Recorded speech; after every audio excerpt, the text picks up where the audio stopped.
Tonight on EFR we say a final goodbye to Firefront, as well as have a look at Qtracker and the other news.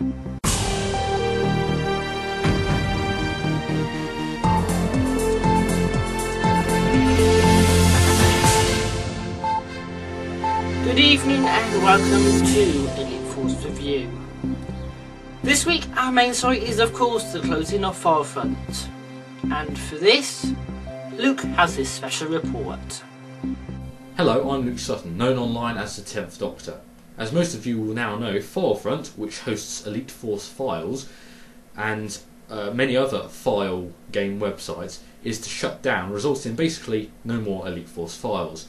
The site is as close to a hub and community gathering area as the game has ever had, really. And some worry that the site's closure will destroy the game, as well as all user-made files will be lost, along with news items and tutorials. The decision to close Firefront came from its parent company, Ziff Davis, which went bankrupt last year. Site admins running the network had no warning before they were suddenly unable to access Ops, the admin panel style webpage, which was used to run the sites. I myself was taking a look at some newly submitted pictures of the day when I refreshed to find that I was locked out. Just like that. We've been unable to access it since then. It took a number of hours for the Firefront admins to post a final farewell message, along with a notice informing everyone that the sites would be suspended from March 30th. At first, many users were under the impression this was an April Fool's or something, but it is now clear that Elite Force files, as we know it, will be dead by the end of the month. Everyone is encouraged to download files and content that they need before that time, because once it's gone, it's gone. However, many people in the community have taken it upon themselves to rebuild Elite Force files. This ranges from an effort by the former Firefront admins to move the site contents, including all 15 gigabytes worth of files, to a new host. This will become the new semi-official Elite Force files.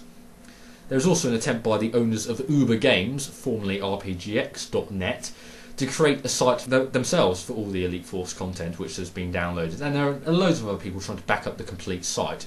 The site's closure marks a terrible day for the two Elite Force games. Griffin Endurance, the modder behind the long-awaited Star Trek Freelance, worries that all but the RPGX side of the Elite Force 1 community will just die. And I hope it doesn't, because if and when Elite Force dies, it deserves a decent send-off, and this is not it. As an on and off member of the staff at Elite Force Files over the past 18 months, I would like to thank everyone that made Elite Force Files what it was, especially the admins, new and old. Thank you very much. It was, trying not to sound too cheesy here, but it was an honour, so thank you. My message to the Elite Force community is this. Elite Force Files was the last official and arguably neutral bastion of the games. There are a number of people and projects who now hold the entire contents of the doomed site in their hands. That may sound over dramatic, but the community is now responsible for EF's future. The time has come to stop arguing and nitpicking over pathetic details and ego. If we want this game, that we obviously care so very much about, to survive, it's up to us. So let's get to it. www.effiles.com. You have until the 30th to give it one last look.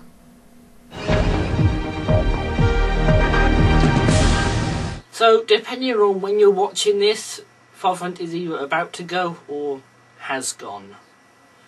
But don't worry, like Luke said, there are projects looking to bring it back to you. And of course, we will be providing you with links to all the new releases until we have the new site up and running. We'll also bring you more news on the site to make up for the loss of EF files. You can of course find everything on our site, efreview.net. And moving on from that, the Voyager Beta, a brand new one, is out. You can of course go and download it now. We have got a link to the download on our site. It's got a few problems, but it is still an improvement from the last one. And again, another release. Not a map this time, but a video of an upcoming map. Sparky has released a new video of the USS Odyssey.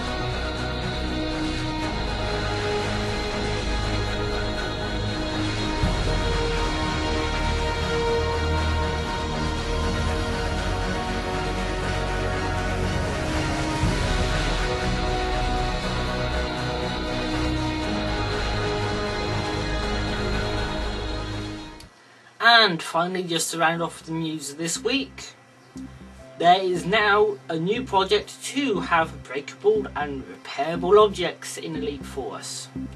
So, here's a demo.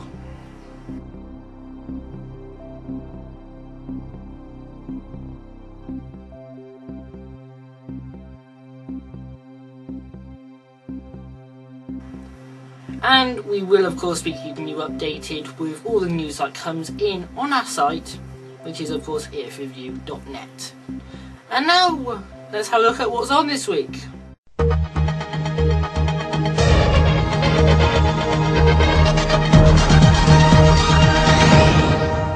This is What's On, your guide to serial roleplays over the next 7 days, all times in GMT. The roleplays start on Tuesday with the Star Trek Unity SRP, which has been running a couple of weeks now, set during the fan film series of the same name. That is at 7 PM on the STORP server. On Friday at 7 PM, head over to LRP for their Station Omega SRP, and then at 8 PM it's Stargate Atlantis, and the Wraith are closing in. Or if you aren't a Stargate fan, then head over to STORP at 8 for the USS Excelsior SRP with Captain Brex, Lost in Deep Space.